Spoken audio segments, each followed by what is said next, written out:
No Idea Original Sports. I'm here with Reem again and Theo again to talk again. Theo, I see you got a keyboard in the back, man. Yes, You know anything about playing that keyboard? man, that's one of those old school Casios, man. Still works, still loud, still effective. Sounds good, man. I hear you, man. I hear you, man. Playing the keyboard is a good deal, man. So how y'all doing this week? Doing pretty good, pretty good. Yeah. Yeah, no Hey, man. complaints Look, here. lot of good sports stuff this week, man. Let's talk about Right. our beloved basketball teams in the city going in different directions. We got the Knicks that got the top defense in the NBA. The young players, four straight, pulling it together. And we got the Nets who got all these the high priced guys that are talented. That the backcourt refuses to play defense and gets basically destroyed by Garland and especially by itself. So, what do you guys think? About the Knicks win streak and what's actually driving the Knicks to win these games? I think it's Thibs. Up until now, the last few years, we've had mediocre coaching. We had Jeff Hornacek at one point, Derek Fisher, um, Fizdale. You can go down the line, right? We had the guy from the G League. His name isn't coming to me now, but he finished the season for Fizdale. But I think a big part of it is Thibs. One thing I'll say though is I think Thibs is burning the players out, which is he's known for that, right? That's kind of like Thibs' thing, relying mostly on the starters, doesn't go to his bench as much.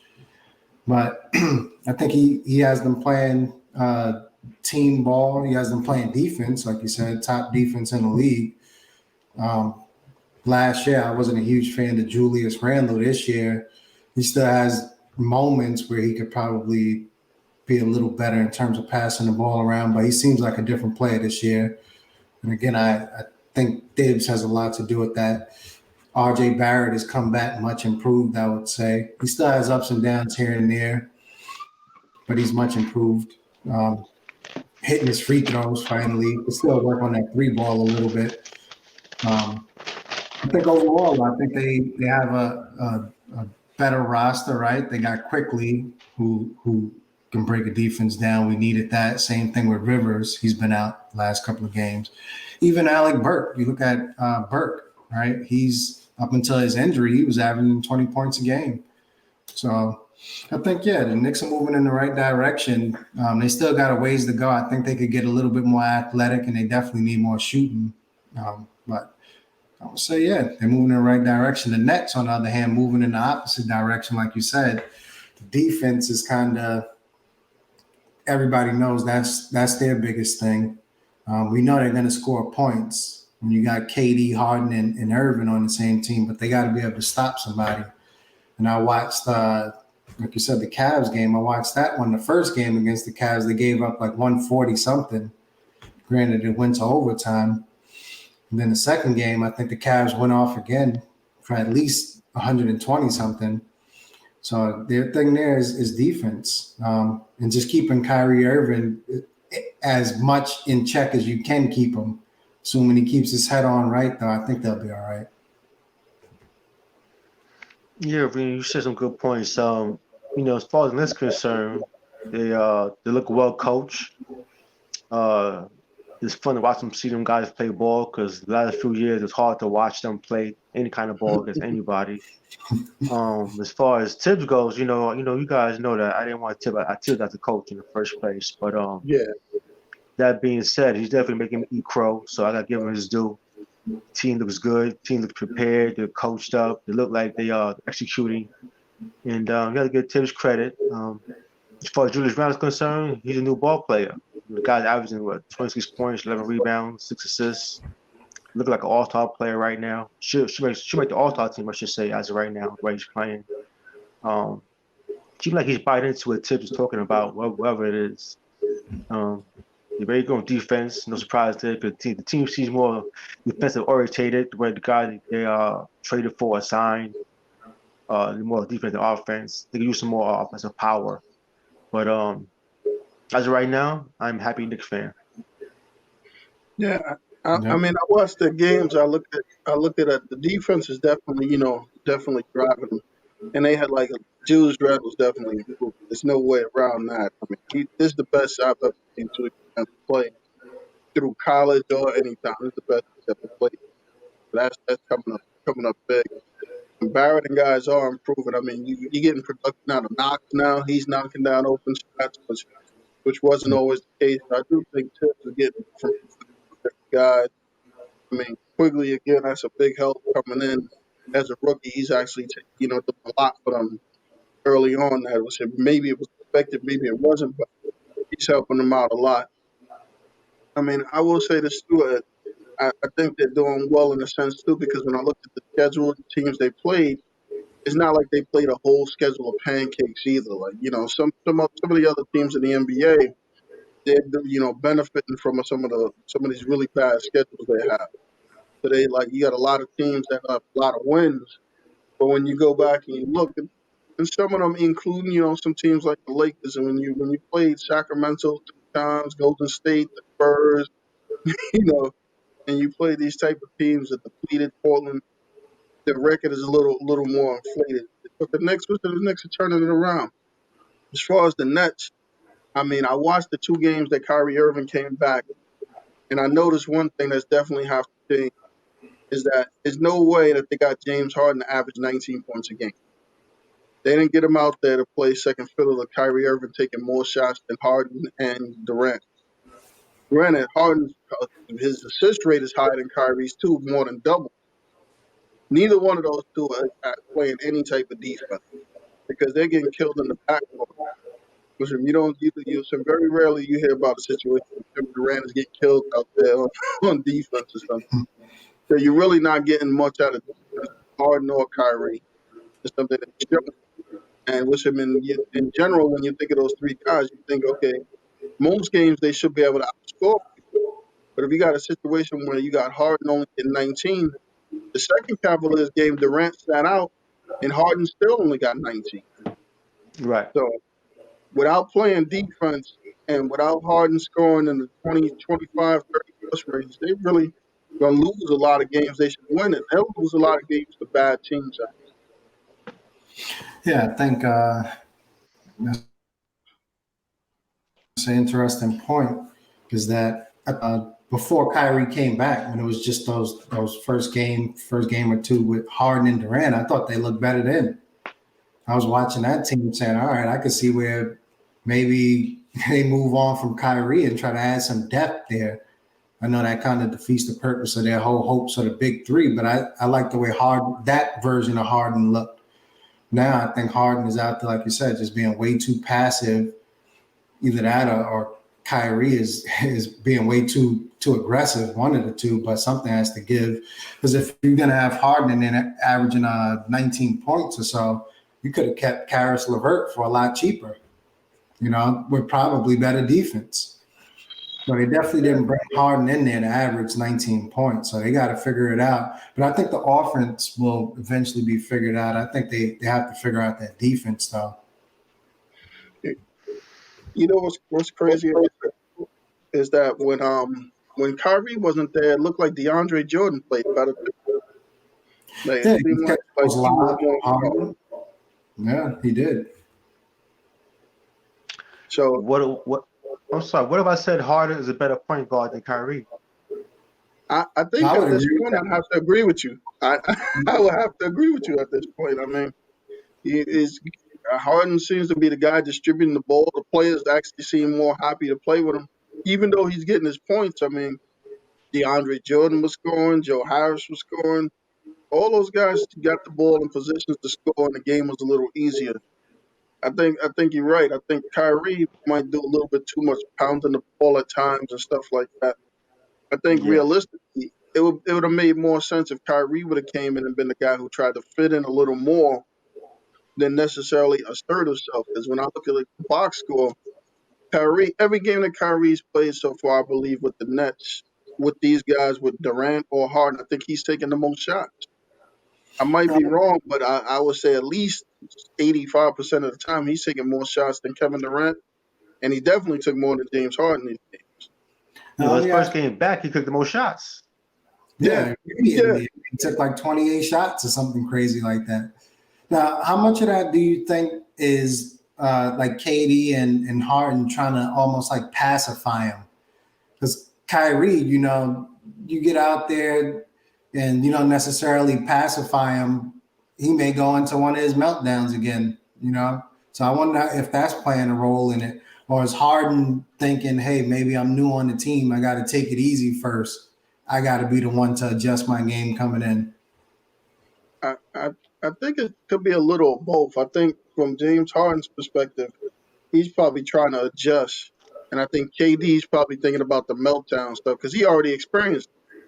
He already was out there by himself. What's it? When Kyrie decided to just do what he needed to do, take a mental break or however he wants to put it. But him, I understand what he's saying. If you need that break or something, but at the end of the day, you, there's certain ways of going about doing things. Just not showing up on the videos with politicians and stuff like that at parties and stuff. So he's gotta become more focused. They brought him in to try to win championships.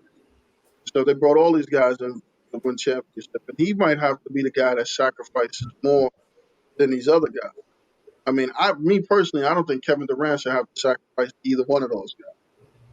But listen, James Harden, at least watching it over the last couple of years, he scores a lot, and it seems like he's doing a lot of dribbling. But you look at the assist numbers, like Theo said, he's a guy that I think is usually in the top five in assists, like the last couple of years.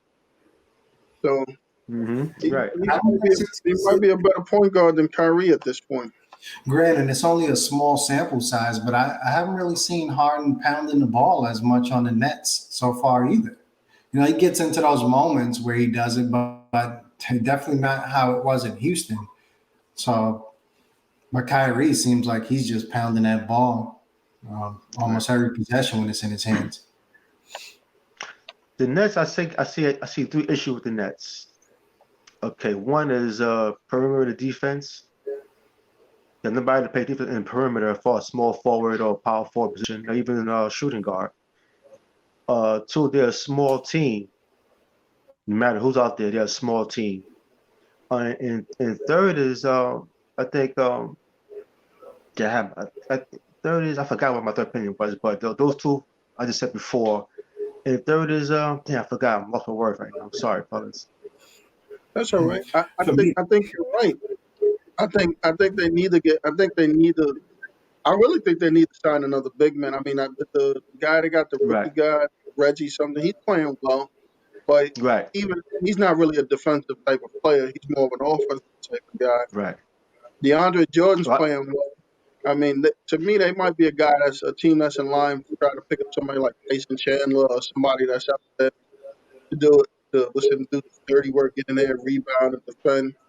I mean, they got a couple of decent defenders on the bench, like the Bowen guy's not bad. I was playing Right. defense. yeah, yeah, They got a And the lot of offense, I know what it defenders is. fixed. The offense is still one-on-one orientated. The offense was KD one-on-one, was Harden one-on-one, or Kyrie one-on-one. yeah. They're still playing, That's a problem too. that take your turn type of ball. Right, You come right, down, it's KD's turn, right? You come down, it's Harden's right, turn. Come down, right, Kyrie. Now you try to get mine. right, right. Exactly. And that ain't win no chip, man. That's for sure. No, I don't think you can necessarily win that way. I think Steve Nash may not be the right coach too. Not that he can't be a good coach, but when you got players of that caliber of talent, you have to be the guy that kind of dictates what goes on. And I mean, that statement that guy made about we coaching ourselves should have told the whole story to begin with. So when you look at it, the coach should be able to say, okay, at this point of the game, we need to get this person the ball, and this needs to happen with this and that. Because realistically, I mean, I'm sure in Kyrie's mind, he might feel differently, and I think Kyrie's great. But if I had to take a shot at the end of the game, he'd be third on the list. He wouldn't be one or two. I'm definitely giving the ball Durant, Harden, then Kyrie. And if I look at the shot distribution and stuff like that, I mean, Nash and them, I mean, as a rookie coach and stuff, I'm sure it's harder to go over and be like, listen, we need you to distribute the ball a little more and play a little, more defense. I actually, as crazy as it sounds, I actually think that Harden will probably be a little more agreeable to listening to what the coaches have to say than probably Kyrie. Durant seems like he would follow Right. what they're saying, but I could see Harden being a little more agreeable to trying to play some D and trying to listen. Well, you can kind of tell that now why he's out there taking the back seat. I looked at the box score of those last two games, and I seen Kyrie 24 and 28 attempts, and I seen James Harden 12 and 12. Right. That's a problem with that right there. Like I think the minute they brought in Harden, the focus for Nash should have kind of shifted because now, like you said, Nash's main responsibility, I think, should be to keep the personalities in check and keep like set up almost like a pecking order, so to speak. Yeah, Until that's done, it's going to continue to be a problem. But you don't need Nash trying to be out there being an all-world coach in terms of with a clipboard in his hands with no, that type of team because those guys can score. They can score at multiple levels, all of them, right? All three levels, mid-range, three-pointer, get inside, get to the hole. So you don't need them out there drawing up a million plays. You need them out there, Steve Nash, that is trying to keep those personalities in check and setting a pecking order for that team. so I wonder if one of the things he's going to have to do, and I think he's already done it a little bit, is like look into staggering these guys' minutes a little more. Because you can't have all three of them out there constantly and James Harden suffering from it in terms of amount of shots, because then it's useless to have him on the team. He's going to have to stagger the minutes so that each one of them have maybe a time to be the main focal point. At least have two of them on the court. The third one is on the bench at that time at certain points of the game so they get their shots off. But I think they'll figure that part out. I'm more concerned with the defense, though. yeah, Yeah, Colin Sexton gone off for 45 points. Granted, only one game. But then they turn around, the Cavs went off on him again. Garland doing whatever he wanted. Drummond was killing down low. I So mean, they have some concerns, but I think they'll work out the offense. The defense, they may have to sign somebody else, another big or something to help them on the defensive end. If you guys recall the first Cavs game in double overtime with their loss, Kyrie came down court and tried to win the game. yeah, he did. He didn't try to come down court and look for KD at all. No, he did. Whereas James Harden, he already shown that and said that after certain games that his mindset is giving the ball to KD, man, and certain parts of the game. I'm Yeah, quite sure if Harden had the ball coming down court game one, he would have tried to find KD. you're right. I agree.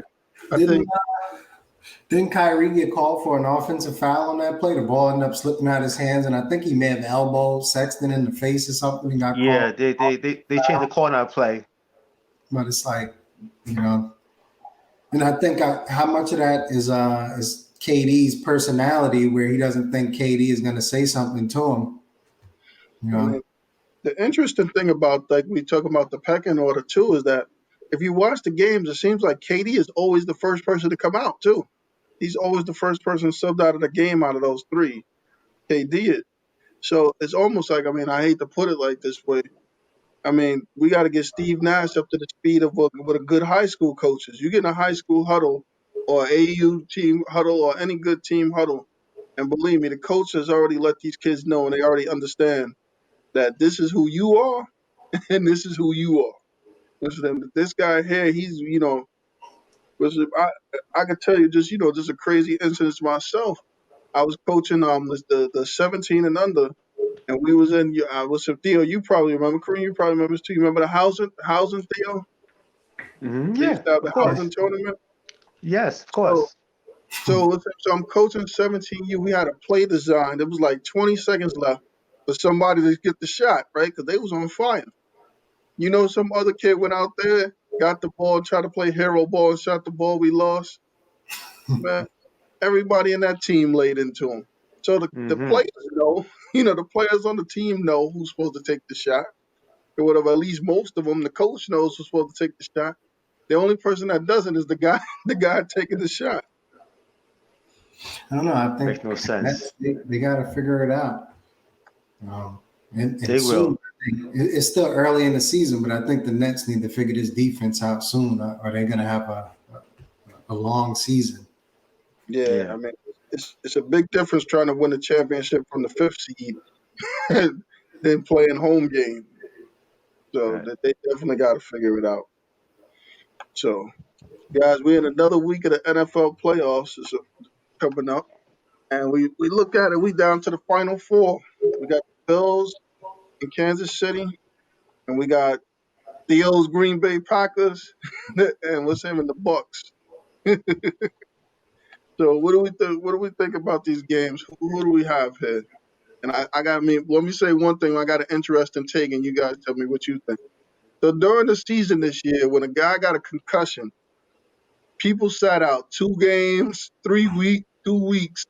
Somehow or other, miraculously, Mahomes was cleared on Wednesday from Sunday. So what do you guys think? Who got these games and what's going on there?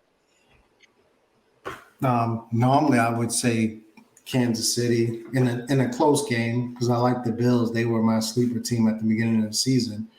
But given what you just said, like I would like to believe they're being cautious and Mahomes is ready to go, but it's definitely risky. So I hope he's okay, not even from a necessarily a football standpoint, but I hope he's making a wise decision by going out there in general for his health. But besides that, I think Kansas City wins the game, assuming Mahomes is somewhat Mahomes. I think they win a close game.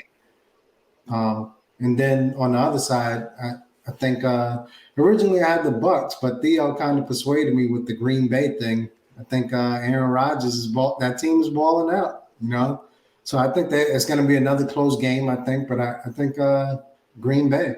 So I got Kansas City and Green Bay in the Super Bowl. Yeah, as far as NFC concerned, I think whoever has the home court advantage, the home field advantage, I should say, will win the game. So as of right now, you're playing in Green Bay. Should be cold out there. I'm quite sure Tom Brady has no problem playing the cold. But this game, he won't have no Antonio Brown. He's out for the game with his Yeah. foot. So that would be a problem for the Bucs offense. As far as the AFC, both of you guys last week picked the Bills, so congrats to both of you guys picking the Bills. I wanted to win though, but I went with Lamar Jackson and being so like Madden-like, so I think he pulled it out though. But I'm happy for the Bills winning it. And quite honestly, I want the Bills or Chiefs to win it. I don't want to see no Tom Brady. I'm tired of Tom Brady. You gotta know that. And Aaron Rodgers is always kicking my Cowboys' ass, so I'm tired of him. So I'm going with anybody from AFC, man. And I like to see the Bills. And I can see the Bills winning because the Bills been through a lot. As a franchise, the Bills been through a lot. As a Yeah, franchise, a lot of tough losses, a lot of quick starts, and they fall apart. Forcing Super Bowls, losing that like that, the way they did.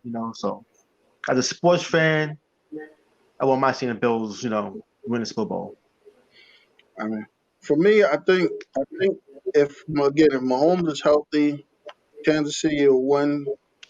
Listen, I think it'll be a close game. I think one of the key things is I think if the Bills, unfortunately, if the Bills can get to Mahomes early in the game, I think they'll definitely win. Because if he gets hit a couple of times, I think he'll be done for the game. I don't Mm, think I don't think they're gonna risk it. I think that it's a chance. I mean, as it is, it's such a short turnaround. If they get out there and sack him, or he takes another good hit, he'll probably be done for the game, and they can't afford to have that happen in the first and second quarter. Like they hung on that last game. Yeah, When they didn't win, they hung on to the game. So if he can't make it through to at least the middle of the fourth quarter or whatever, they definitely gonna lose the game. But if he stays in there, they should win. As far as Green Bay and the Bucks, I think Theo is 100% right. I think the home field is big there. And they said I don't think nobody really wants to play in Green Bay at this time of year. It's going to be freezing. Tom Brady's used to it, but I mean, I don't know right. about him. I mean, Chris Goodwin drops balls in Florida. 90 to 88 degrees, perfect weather, and he drops some unexplainable passes. Mike Evans too, like they're really good receivers, and I give them credit, but they drop a lot of passes. And with him, that's an ideal condition. Imagine Lambeau out there freezing +2. Is Ronald Jones is probably playing, but you don't know how much he's going to be involved.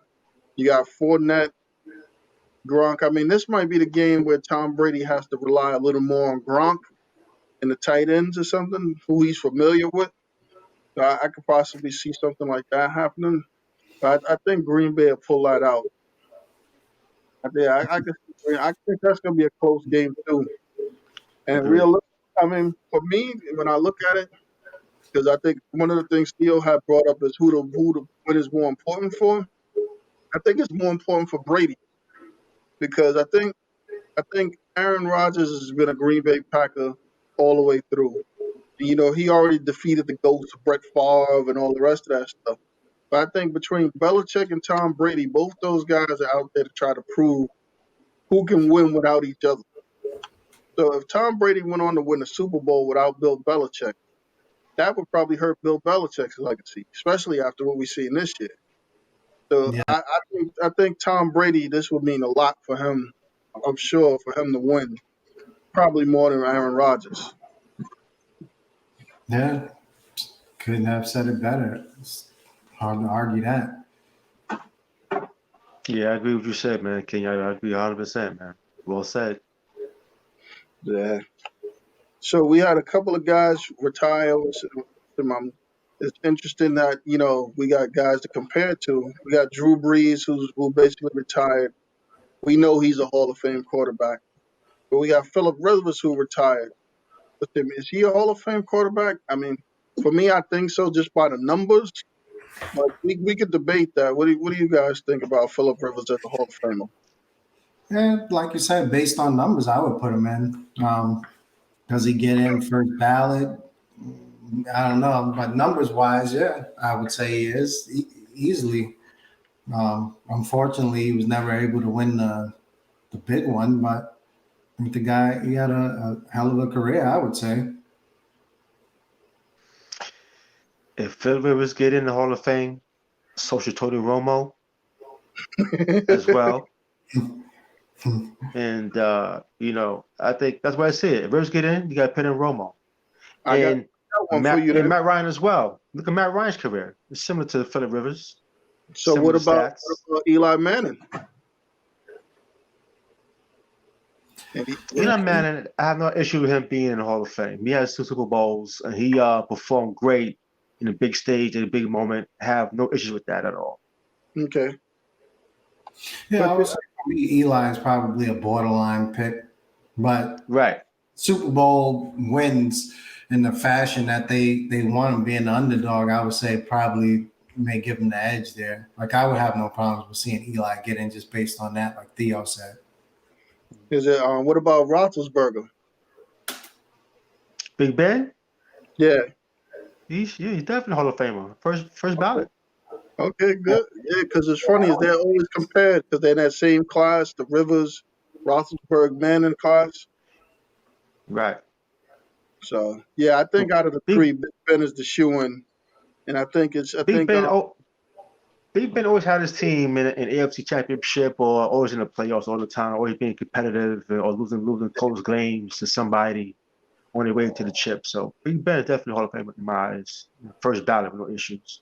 yeah, I think so. I think so.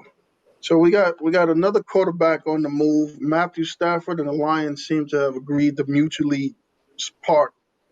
What do you see for Matthew Stafford? I mean, personally, if I look at it, if the Jets are not going to take a quarterback, I don't mind him being a stopgap because I think that was him. I think that he was him. He'll actually perform well. Like I think for the Jets, I still think that they're more than a quarterback away.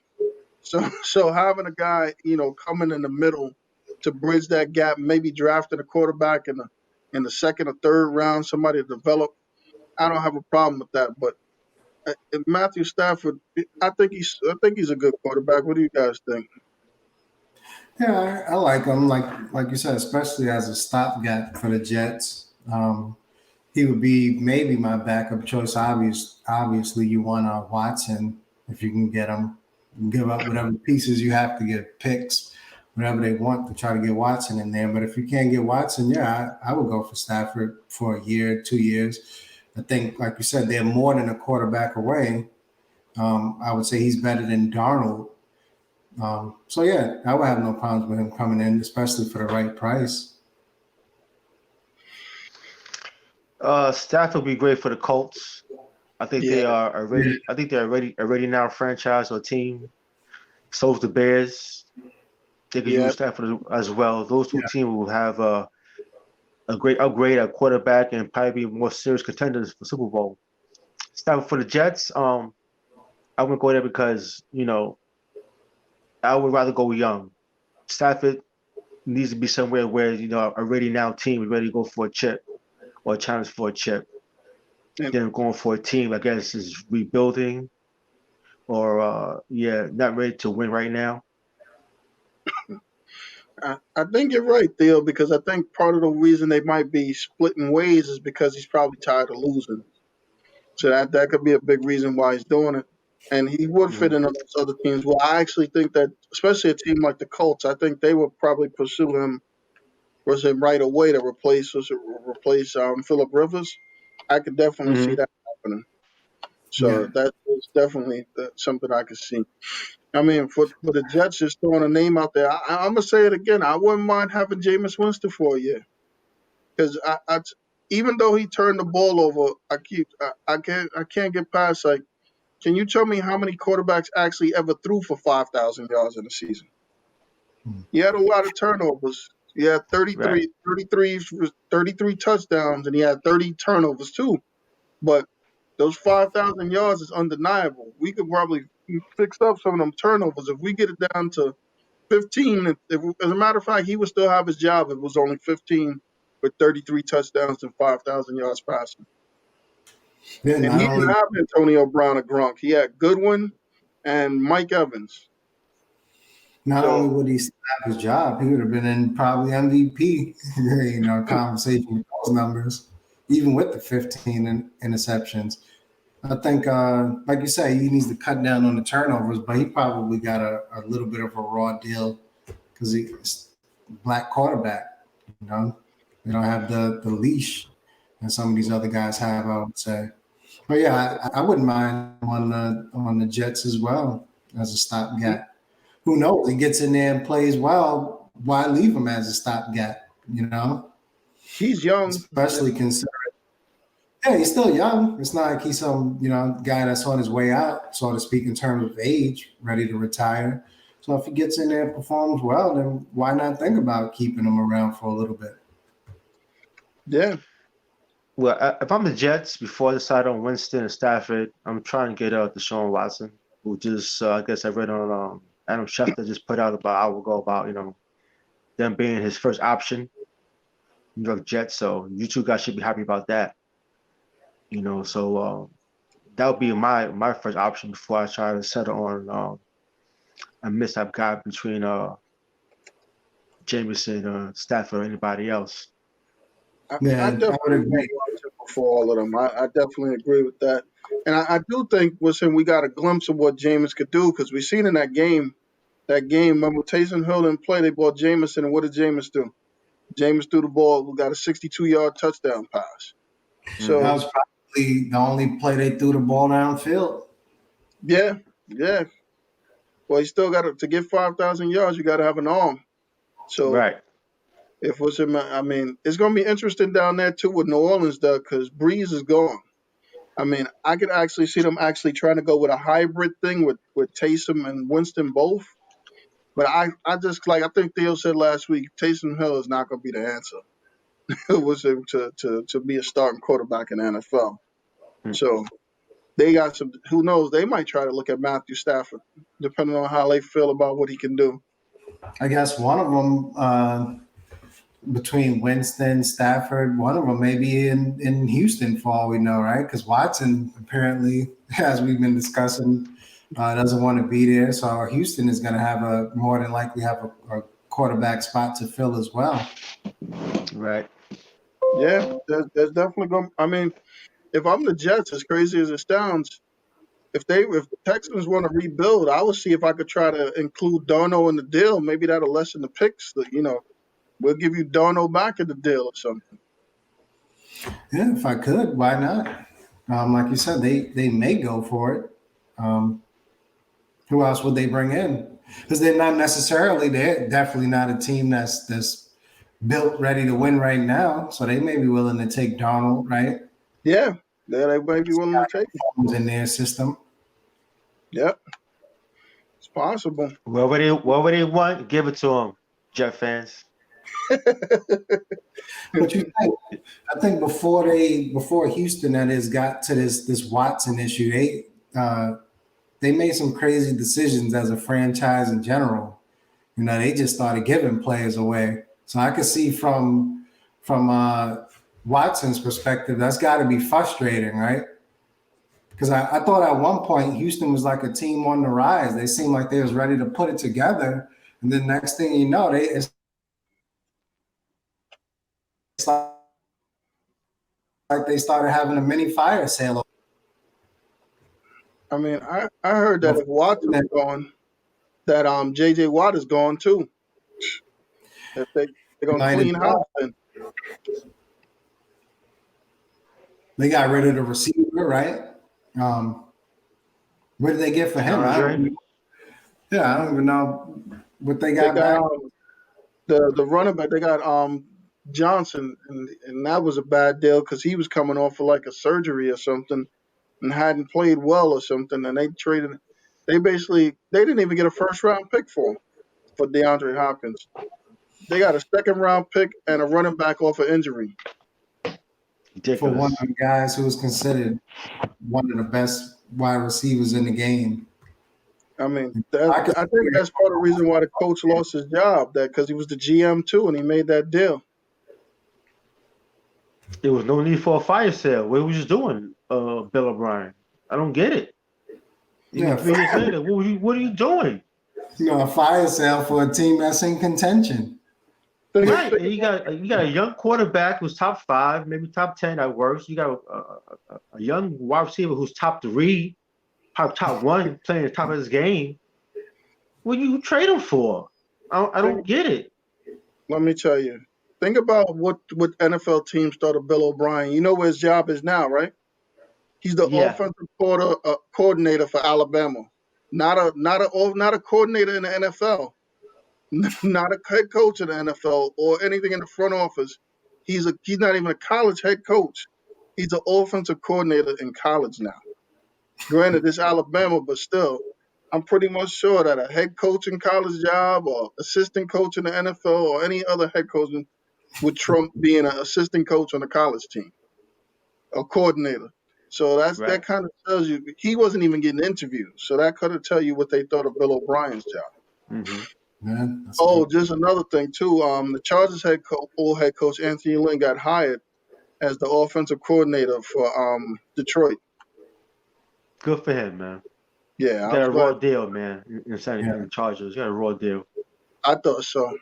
I thought so because I thought it took a lot of guts because you watch Hard Knocks, he was a big time Tyrod Taylor fan, and he had to go to Tyrod Taylor.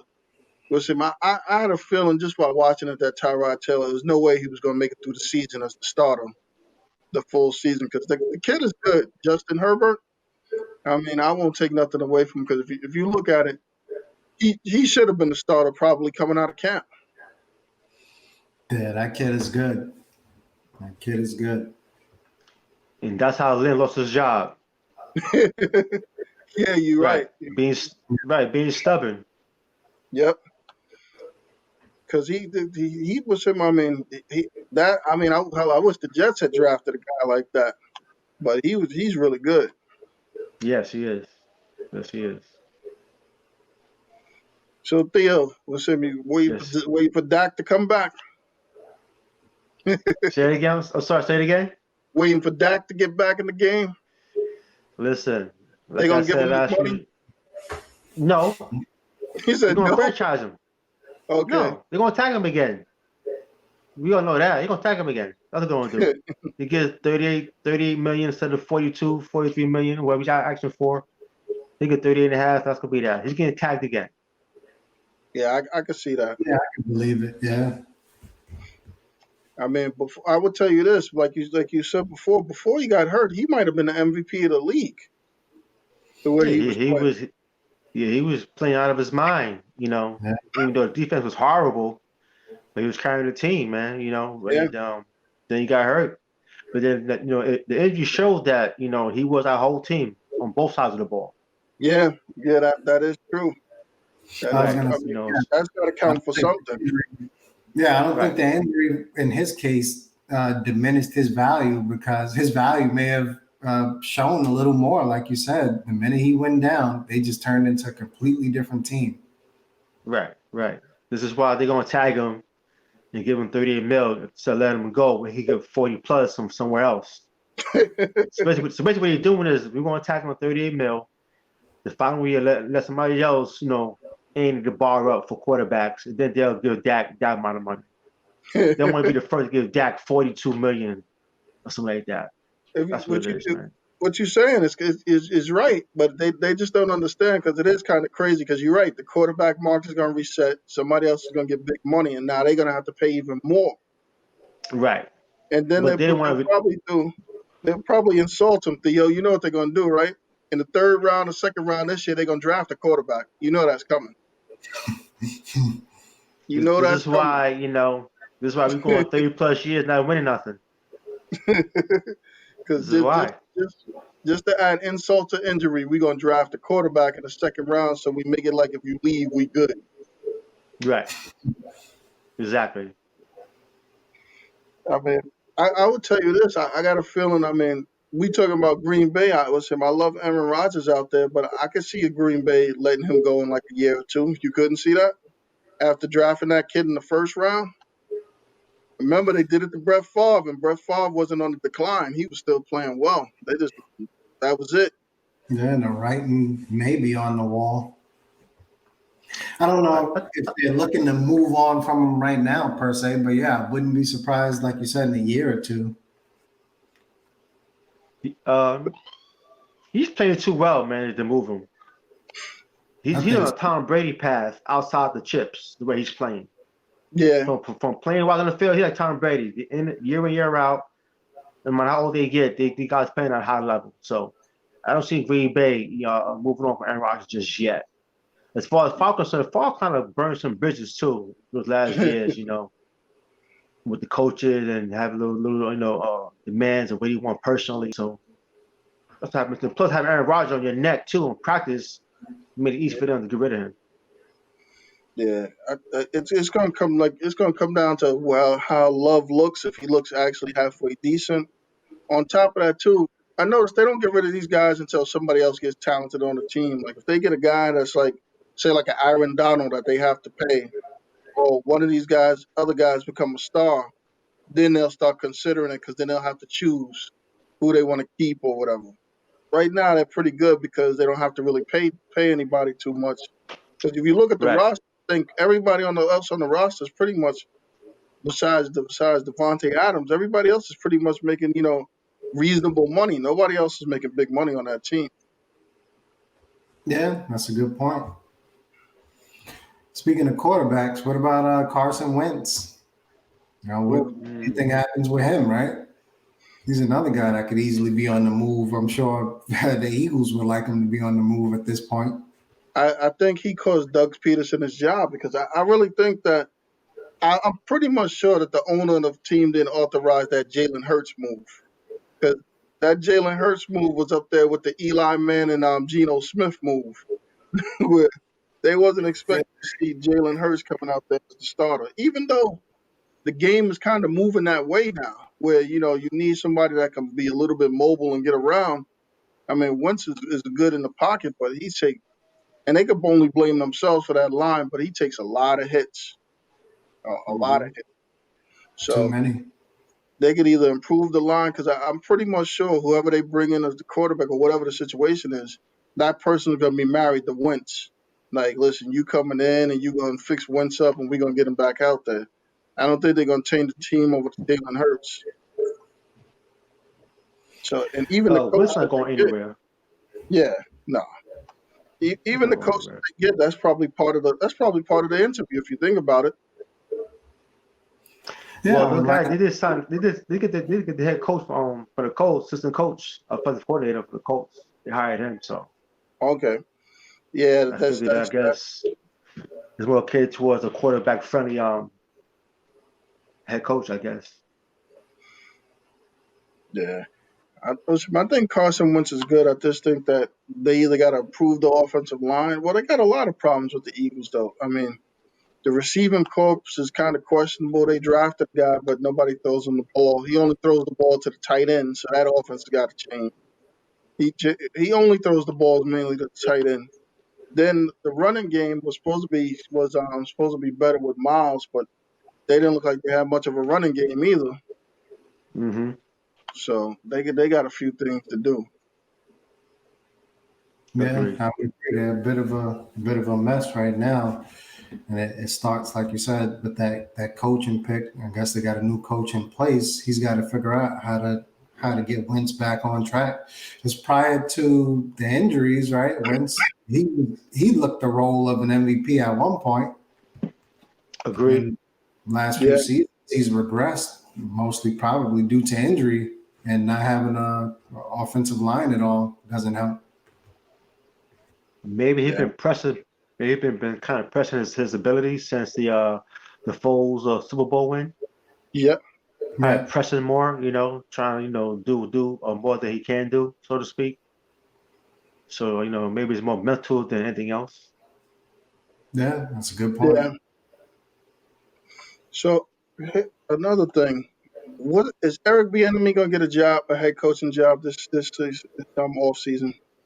I mean, I know he interviewed for the Texans again, and they interviewed. I don't unbelievable. They interviewed McCown, the quarterback, the backup quarterback for the coaching job.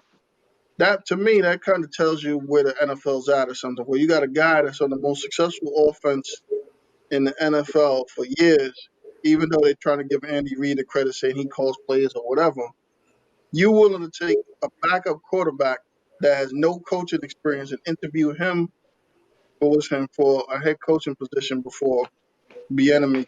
Yeah, I mean, it's just interesting. I mean, if you think about it, what jobs are left? You got the Texans job that's still left. I think the Chargers filled their position, right? Chargers did as well. The Eagles filled their position. Lions did. The Lions. Eagles. So what's left? Jaguars. The only Texans. thing left is the Texans, right? That is correct. Yeah, I think it's actually not so much to say he should be guaranteed a position, but it's actually uh, getting a little disrespectful, for him to not even be able to secure interviews. It's like something is definitely wrong in this league, you know. Anytime you have to implement something like the whole Rooney rule or whatever it is, that ought to tell you that something is wrong uh, with the dynamics of the league. So And I'm hoping he eventually gets his shot. Maybe these teams just weren't the best fit for him. Maybe he'll land with the Texans. Who knows? That's a wait and see. But I think eventually he'll get an opportunity. But yeah, it's just another one of those things similar to the black quarterback having a black head coach. It's one of those things in the league that unfortunately they don't seem to be too keen on. you know what's sad? What's sad about it is that I think with the Rooney Rule that you brought up, some teams just bring people in just for the sake of interviewing them. Like I heard, like Marvin Lewis interviewed for a bunch of jobs. I mean, realistically, I mean, I like Marvin Lewis. He seemed like a fairly nice guy. He did decently, but does anybody think that Marvin Lewis at this point deserves to be a new head coach on a team after being mediocre for X amount of years and losing for a whole bunch? I mean, his early years, yeah, he was really good, but I don't think a Marvin Lewis coach team has been good for how many years? Those same teams probably brought in Tony Dungy too, right? It's just to say, hey, yeah, we brought one of these guys in for an interview. Yeah, somebody brought in Raheem Morris. Hell, somebody even bought in Aaron Glenn, the old cornerback from the Jets. He's the cornerbacks coach on New Orleans. He got interviewed for the Jets job. Now, What about did he what about this? realistically have any chance of getting the job, Aaron Glenn? No. No. What about I hear great things about him. What about Leftwich? I don't think he got an interview. Did he get an interview with anybody? Not that I heard, but I always hear great things about him. You know, Well, he's kind of like one of the next up and coming coaches, and here it is, he can't even get an interview. yeah. So it's He's really good. yeah. Supposedly, I mean, there's a lot of work to be done as far as the NFL and vetting the talent. I mean, it'd be interesting to understand what the dynamic is because you got I mean, I like the Bills and the Dable guy. They what they did. I think did he get a head coaching job somewhere? The Bills offensive coordinator. I'm I'm not not quite sure. sure. For sure. Oh, he might have got the San Diego job. I think he got the San Diego job. Okay. But the thing is that I mean, you got a guy who went in there, and it's great to see him this year. But their offense wasn't that good last year. They're great this year, and you got to attribute a lot of that to the quarterback. His ability, he's getting thrown the ball, and really Stephon Diggs. Yeah. But their offense last year wasn't the world beating offense. So he had maybe one successful year as the offensive coordinator, and then that makes Hmm. him the head coach of a team. So Yes, it's that's terrible. interesting. And Yeah, then you look at the controversy with the Giants coaching pick, which is well documented, right? yeah, Where they had pretty much no experience, from my understanding. And granted, I don't think he did too bad of a job, though. no. Uh, once he got the role, but there was definitely some controversy surrounding him being the pick initially. Well, think about it. The fact that he even got the interview. That's the thing that he actually got the interview over guys who experienced, who won, and all types of stuff. And it's not just black guys. I'm sure there's other coordinators that that are like, wait a minute, dude. If you think about it, I'm sure. Well, the guy who coaches Green Bay, he's the coordinator. But if you look at it, the guy that the Jets took, Salah, he's been good for years. The Right. 49ers kind of money, yeah, he's been is Yeah, a key. And I think this might have been the first time he's ever interviewed for a job, right? that I'm aware of, yeah. I Did he get think he interviews did last? maybe 2 years ago when San Fran was real good Yeah, on both sides of the ball. Probably second time get interview. yeah. So a lot of these guys, I mean, it's almost like everybody's trying to outsmart themselves. I mean, the Jaguars took a flyer on a guy. I mean, I hope it pans out, but I can say there's probably people that might have been better in the NFL than he was suited for the job too. Like, Urban Meyer? Oh yeah, yeah, my Urban Meyer was coming in there with a whole college setup with the college assistants, everything. So, Yeah. I mean, it's going to be different coaching grown men. You can't tell a grown man that they ain't going to play if they don't do X. I mean, you ain't going to be able to suspend them from the team for not making curfew. that's gonna be an interesting dynamic. Yeah, I would fire McCarthy right now for Urban Meyer. yeah. Yeah. Urban's all right. But I hear what you're saying, though. There'll be an adjustment period for him as far as getting a grown man.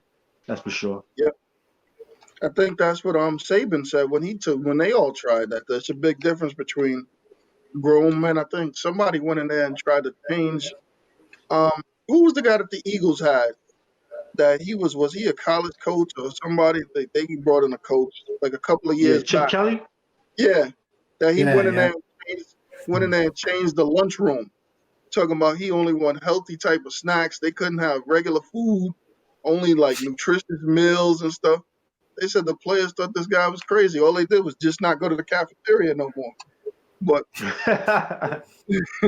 yeah, he went in there and Ah, he tried to change how they eat, try to change the locker, all types of stuff. So yeah, he just went I hope about it for wrong, Urban though. Meyer's He sake. meant well, but he went about it wrong. Yeah, yeah. You So know. hopefully for Urban Meyer's sake, he realizes like, listen, I need to talk to these guys, get to know him. He is a player's coach, so I couldn't Right, really see him doing nothing too crazy. Plus, two, it's good right. that his quarterback. I mean, I hate to say it because I'm a Jets fan, but his quarterback Trevor Lawrence is a rookie too. So he should with him. He should be able to, that'll work out well for him. Yeah. Trevor Lawrence and Urban Meyer is a good combo to me. Yep. Yeah, that's a real good combo. I think so. Hopefully they run out of time when they pick and it gets skipped. The only thing is, granted, you don't want to see injuries, but I felt the same way about Burrow last year, right? And then unfortunately he goes down with a serious injury. Yeah. You know, I mean, hopefully that nothing guy. like that happens to Lawrence. You don't want to see anybody get hurt, but Yeah. Right. just something like that could easily change the dynamics. You know, the Bengals, they had a terrible season. They go out, they get Burrow finally basically being rewarded for it, and he goes down, you know. So, Yeah. you And know, he was hopefully playing not well. to any of these guys. But yeah, he was playing pretty well. He took some big hits, though, I would say. Yeah. I think he needs to learn how to slide on some of those running plays. I've seen him getting, drilled a couple of times prior to him getting hurt. Yeah. But I hope these guys stay healthy, So I hope Lawrence is able to get in there and stay healthy and see him and Urban Meyer actually be able to work well together. Yeah. Hey guys, the last thing I want to talk about is Hank Aaron passed away. This was in the last couple of days. I mean, yeah, man, it can't be understated the impact that he had on baseball and the impact that he had just socially on culture, and black people in general, man. Man, how you guys feel, man? And what do you guys think of that whole situation? What's your feeling on this? Yeah, I just want to say rest in peace. I didn't make the correlation that Theo made regarding the vaccination. I wasn't aware of that. So that's definitely interesting that he was just vaccinated a few days ago, a week ago, whatever it is. So I don't know if there's any correlations there, but that is interesting. But yeah, just rest in peace. Definitely did a lot for the game of baseball, like you said, and as well as black people as a whole. Yeah, it's definitely a big loss in the baseball community. Um, One of the all-time greats, great guy on the field, misunderstood off the field. MVP, world champion, 25-time All-Star, three-time Gold Glove, 700 plus home runs. He's one of the best ever played the game, and definitely a big loss in the black community as well as the baseball community. And rest in peace to Hank Aaron, and he will be missed. And when I look at it and I think about Hank Aaron, excuse me, the stuff that he's done, socially or something again for the people like Theo said, misunderstood, but has done so much for the culture. And I kind of feel like Hank Aaron is still the true home run champion because this is pre the creatines, steroid investigations, and everything else. So Hmm. in order to beat the champion, you actually got to do it cleanly. So he's still the real true home run king out there. So Right, and I'm sure, right. I mean, I think he's the godfather of Barry Bonds and and stuff. Hmm. So he'll definitely be missed. Yeah, agreed. So and for everybody that was him out there, we definitely wish Hank Aaron a rest in peace. Reem McTheal, you guys have anything else you want to say? Last final words? Just that it's been a pleasure. Another week in sports. Being able to sit back, watch sports during this time, pandemic is a big thing. So fortunate to be able to do so, and be able to come on here and talk with you guys about it. So it's been a pleasure. Yeah, I'm definitely enjoying the Book of Nets falling apart for now. Anyway, I'm really enjoying that as a Knicks fan. These guys trying to take over New York City ain't gonna happen. And but outside of that, though, looking forward to the next show, man. That's for sure. Hey, hey, again, thank you guys for listening, for tuning in. I love talking to you guys about sports. And Theo, leave them Brooklyn Nets alone. They're gonna make a comeback. They'll be playing defense for the next week. They'll have to hire a coach to do it, but the Nets gonna make it. The thing with a setback, right? The biggest thing with a setback is a comeback. All right. Right. Good night, everybody.